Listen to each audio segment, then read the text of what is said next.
So moving on to my topic. So topic is male infertility evaluation. But before I start going into the depth, I like to have a few slides on a very concerning topic of declining male fertility, which is becoming a global concern now.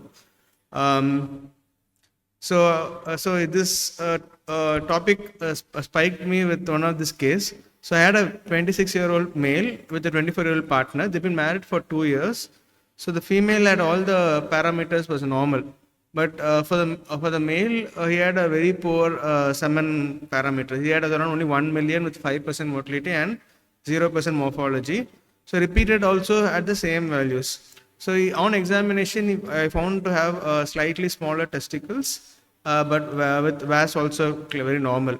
So one history was the father of Rahul had a 7 million of 10 million, and they did IUA in 1999. So my concern was, does the current generation of male fertility is linked to the previous generation's fertility issues? So one of the first studies was done in 2016. So where they found out looked at the semen quality of young adult of ICSI offsprings. So it showed that the mean semen concentration was only around 17 million when compared to a normal when conceived naturally of 37. So it's almost 50% less what was found in normal count, and the motile sperm count only was 12 million in ICSI conceivement. So definitely there is some amount of sperm count decreased if the father is infertile. So these are the parameters. You can see all the parameters of ICSI conceivement were almost 50 to 60% less than men who conceive children who conceive normally. So what is the impact of male factor fertility on offspring health and development? So there's another study. ICSI, so children who are conceived through ICSI, they definitely had 50% decrease in median sperm count, 50% decrease in total motile sperm count. Not much of a difference was found in morphology, and all the parameters were significantly less. So definitely, father's sperm count is on the decline. Will definitely have an impact on the children. So another study they looked at the trends of sperm count over the years. So first study came out in 2017, and an updated study was found in 2023. So the main difference between 17 paper and 22 paper were the 22 paper included a wider range of population. So you can see that so the sperm count has decreased drastically over from 1970 to 2010s.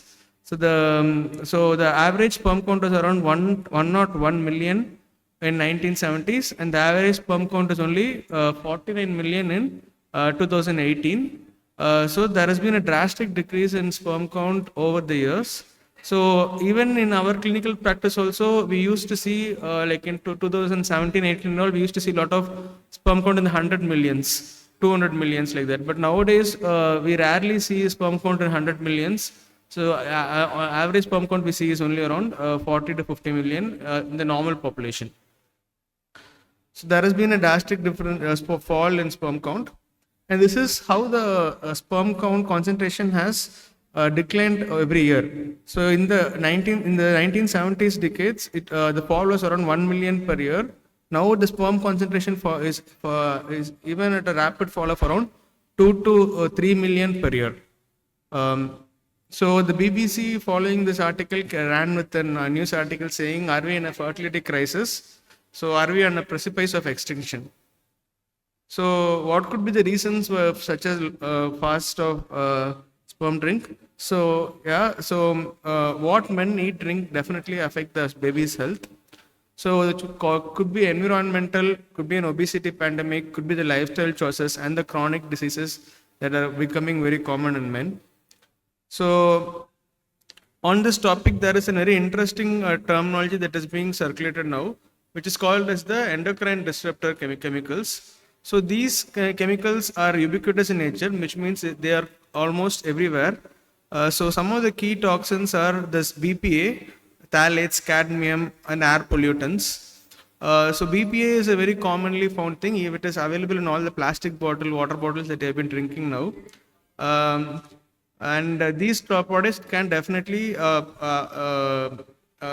decrease the sperm counts. This is a very interesting graph. So you could see the number of plastic usage has increased. The number of sperm count has been decreasing drastically. So how does this endocrine disrupting chemicals act? So basically they can affect with the normal hormone levels by increasing or decreasing. They sometimes mimic the normal hormones in the body, or sometimes they can alter the natural hormone production. So this is not only with testosterone, they could be with other hormones that are normally being produced in the body also. So these endocrine disrupting chemicals will affect spermatogenesis in all the areas, from sperm cell production to motility to the ejaculatory problems. So it can decrease the count, alter the motility, and alter the morphology and cause DNA damage. So how could you avoid BPA? So you look for BPA-free products, prefer steel glasses, do not microwave plastic containers, discard any plastic containers, avoid any canned foods, and prefer fresh and organic foods. So pesticides is another big problem. So in early 2000s, there was a study ran in USA, so where they compared pregnant mothers who come to the antenatal clinic. They check the husband's sperms.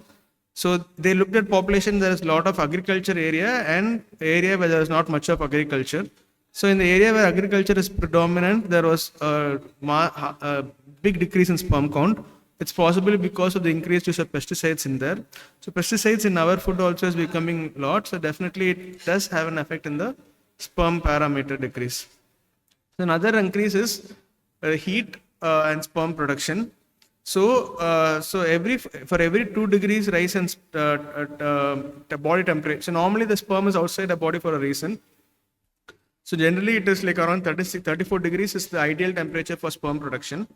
But if the sperm production has been reduced, or if a 2 degrees temperature is increased, so it can reduce drastically. So the sperm count can fall up to 90%, and morphology is affected up to 35%. So drastic fall is there, and driving and sitting can cause decrease in sperm production. So this is the normal temperature and sperm production. So if you are it's around less than 34 degrees, but if you're sitting for more than 2 hours or 1 hour, there is obvious increase of more than 2 hours. So driving for long hours can also have an impact on sperm production and quality. So obesity, as I said, obesity is linked to various reasons, can cause endocrine disruption, which can affect the sperm production at the end of the day. And diet, obviously obesity with a high fat diet will definitely cause, with very high animal protein and parameters will reduces sperm production. And obviously diabetes, hypertension, thyroid disorders, any chronic disorders will increase to sperm production. So now coming to my topic of clinical evaluation. So the main topic that was given to me was evaluating a male when he comes to the clinic. So when you should start evaluating a male, so when the couple has been trying for more than 12 months, or if the couples are more than 35 years and trying for 6 months, you should definitely go for a evaluation. So you should do the first investigation that you want to do is you want to do a semen analysis. So you should so whenever you look at the semen analysis, you should always ask them to have a very short abstinence period of around 2 to 5 days. You should not go more than that. And men with severe oligozoospermia have equal or better sperm concentration with shorter hours of abstinence also. So if the count is less, you can also ask for a repeat sperm within a few hours or few days also. So when you look at when you want to go into the reproductive history, these are the things that you want to ask from the patient.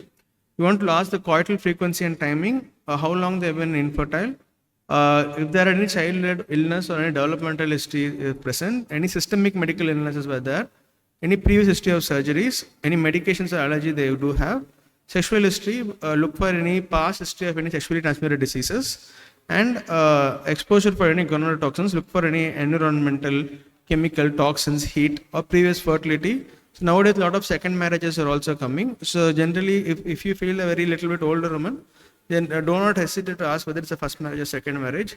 So you can ask for any fertility problems in the past. So in medical history, you need to identify what are the risk factors, behavioral and lifestyle choices.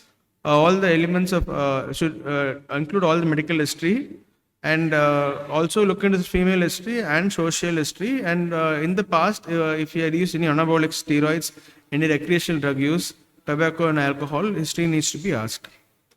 In physical examination, so for men, it is always examination in standing position. So you examine the penis, note the location of the urethral meatus, palpate and measure the testis. So you have the Pradas oxidometer if you get, but at least rough volume of testis should be noted.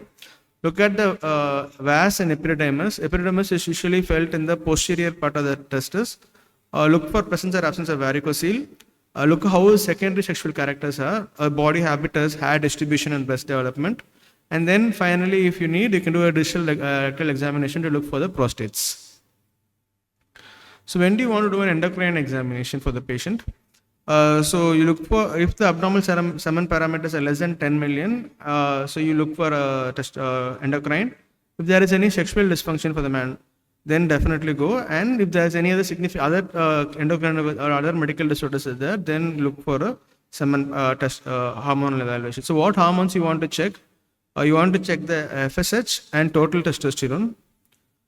So if the total testosterone is less than 300, then go for an extensive evaluation. So do a early morning total testosterone, and then also an early morning free testosterone. Look at the LH and prolactin levels.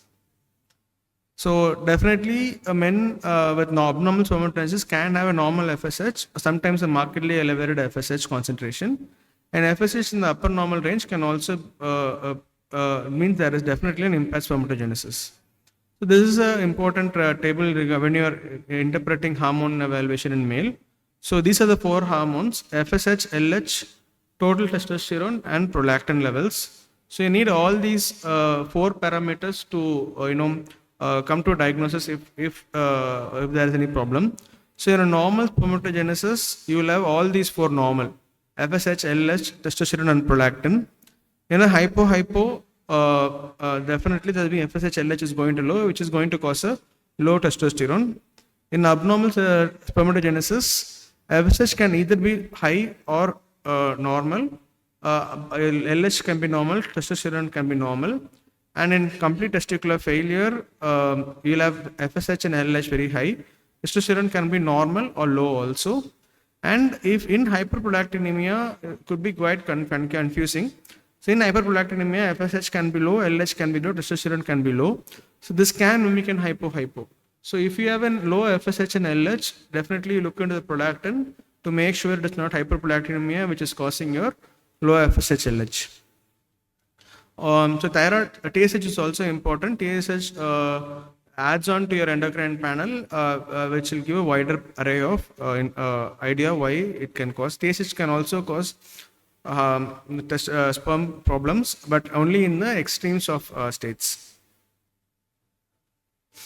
So when do you want to look at post-ejaculatory urine analysis? So post-ejaculatory urine analysis, you do it when the volume is very low, or if there is an patient is telling that I'm having an orgasm, but ejaculate is not coming out. In those situations, you want to do a post-ejaculatory urine analysis. So this could be if you suspect ejaculatory duct obstruction, if you suspect hypogonadism, CBAVD, all these conditions you can look for a post-ejaculatory urine analysis. Or the semen volume is less than 1 ml. So you frequently come with reports saying that semen volume is 0.5 ml. So in those cases also you can suspect a retrograde ejaculation, and then you can ask them to do a urine analysis.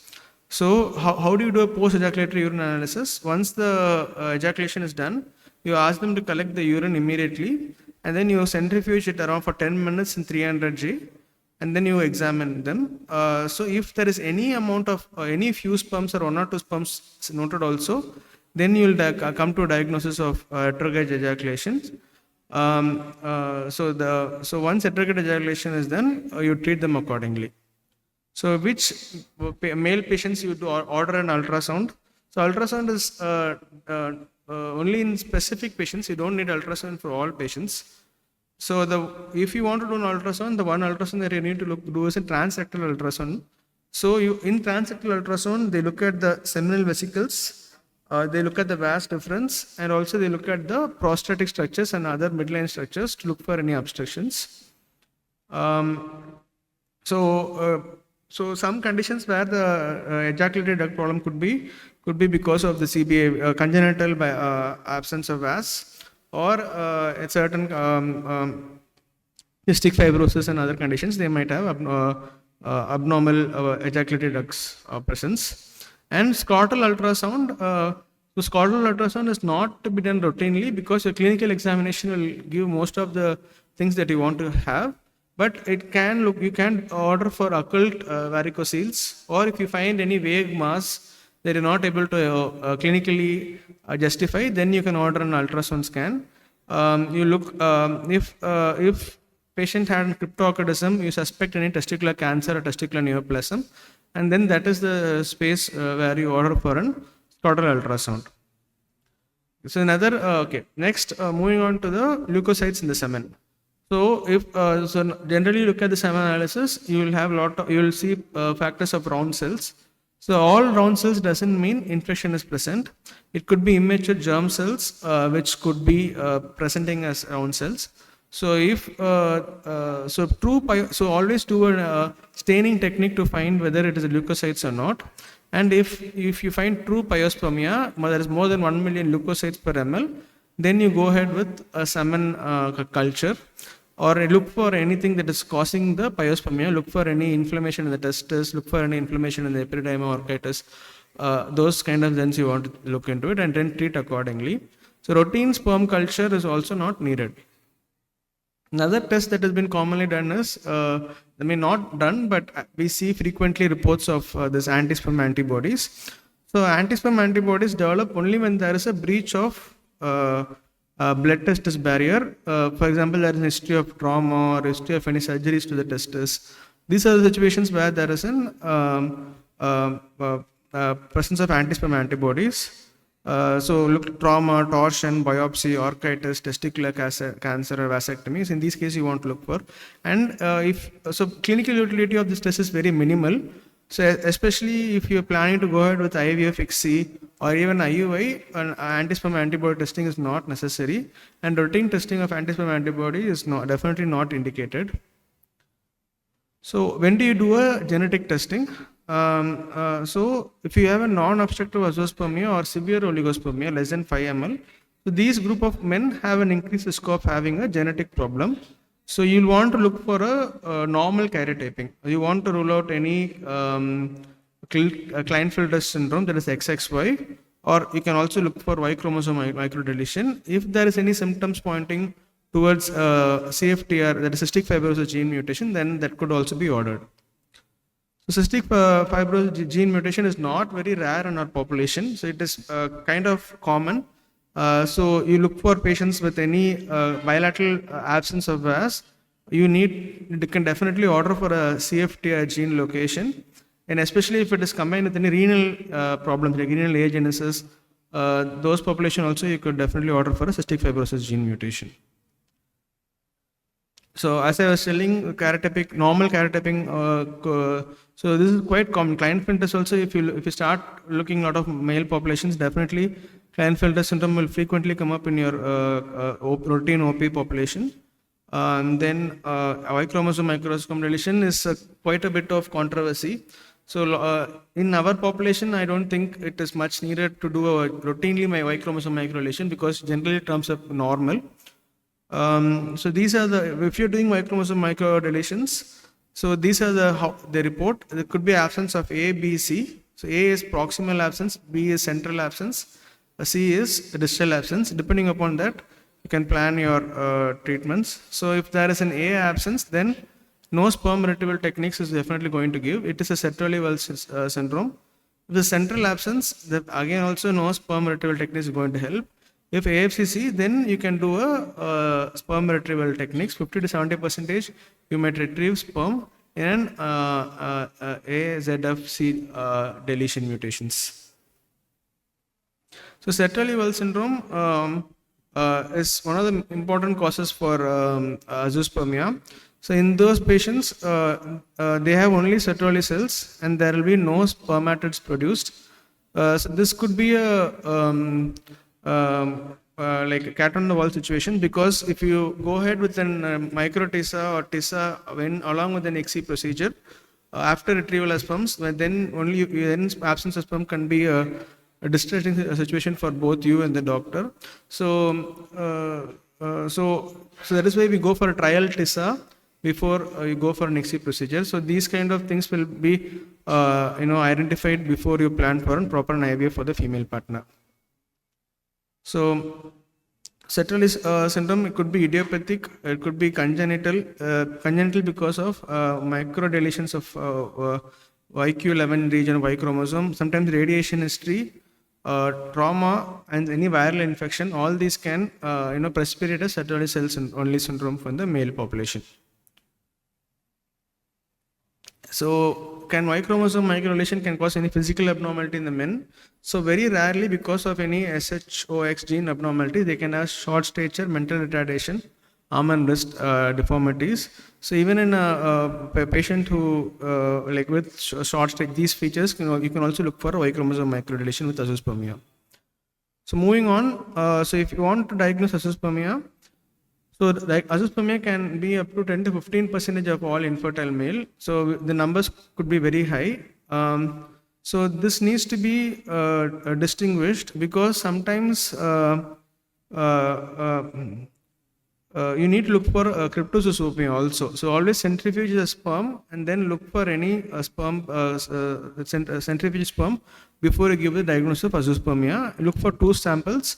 It could be as less a gap of 1 week also. So in azoospermia, it could be causes could be pre-testicular, that is could be hypo, could be testicular, there could be primary testicular failure, and then post-testicular, which could be any ductal obstructions. So azoospermia could be non-obstructive or obstructive. If it is non-obstructive, it's central or testicular cause. Other way you can look at obstructive azoospermia is look at the volume of the semen. So there could be a low volume ejaculate or a normal volume ejaculate. So if you have a low volume ejaculate, then it could be probably a ductal obstruction. If it is a normal volume the semen, then it could be probably a testicular failure or a testicular cause for azoospermia. So in non-obstructive azoospermia, so you go for a testicular, they might have bilateral atrophy, there could be maturation arrest, and low semen volume associated with low serum testosterone. So when you look at the semen FSH levels, so FSH levels more than 7.6 with a low testosterone concentration with bilateral testicular atrophy, so it could probably mean a primary testicular failure. So if there is low FSH with bilateral testicular atrophy, there could be hypo, then look at other causes of hypo. And then always rule out use of anabolic steroids or workout supplements in the past. So if there is any sperm obstructions, azoospermia, you will do sperm retrieval techniques. So the technique that we do is a PISA. PISA is you have the testis here and you have the epididymis here. So you directly aspirate from the epididymis.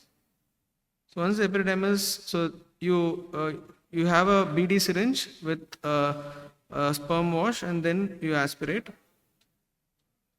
And then you look in the ultrasound, look at the microscope, you get test sperm, which can be used for the IVF procedures. Or you can do a TISA. TISA is use a butterfly syringe and you go directly into the testis. So you aspirate from multiple sites with the pressure using a 20 ml syringe. So once you get this, you can see the white thread-like substance that is coming out. So this white thread is the seminiferous tubules. So what happens is once you get adequate seminiferous tubules, the embryologist is going to, these are seminiferous tubules that have obtained by doing the TSAP procedures. So the embryologist is going to tease out the seminiferous tubules to bring out the sperm that is present inside the seminiferous tubules. And then we are going to search for any sperm that is present within the seminiferous tubules. Yeah. So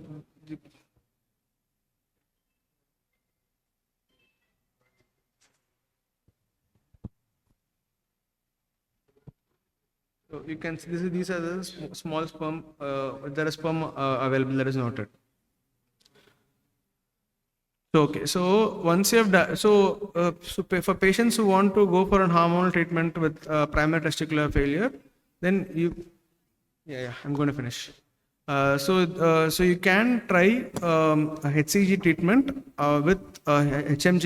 You can try for a non-obstructive semen therapy with HCG. So any hormonal treatment you have to wait for minimum 3 to 6 months for it to work.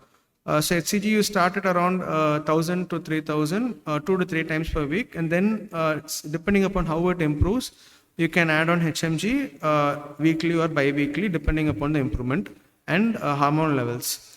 So dosing, if you found some amount of sperm in the ejaculate, you continue the treatment for another 6 months, and then you do a ART procedures for them. Clomiphene citrate might also work in men with idiopathic hypo. Clomiphene is very inexpensive, and but it requires an intact pituitary function. So factors that might improve a response to gonadotropin therapy is post-pubertal onset of HH, and combined FSH-HCG therapy over HCG monotherapy is better. And always don't forget anabolic steroid use, because it is very common. A lot of men go to gym now and usage of anabolic steroids is very high. So in women with even anabolic steroid, you can try HCG intramuscular therapy for 2 to 3 times per week, and then add on your FSH, LH, HMG or CC monotherapy can also be tried. So even after the men has treated with pregnancy, they might need long-term testosterone replacement therapy for reproductive function to be going on. So once the pregnancy is over, you put them on testosterone injections monthly once or patches. So varicocele treatment is very controversial in men. So there is no direct causal link between varicocele and non-obstructive azoospermia, but even if it is there, it is very weak.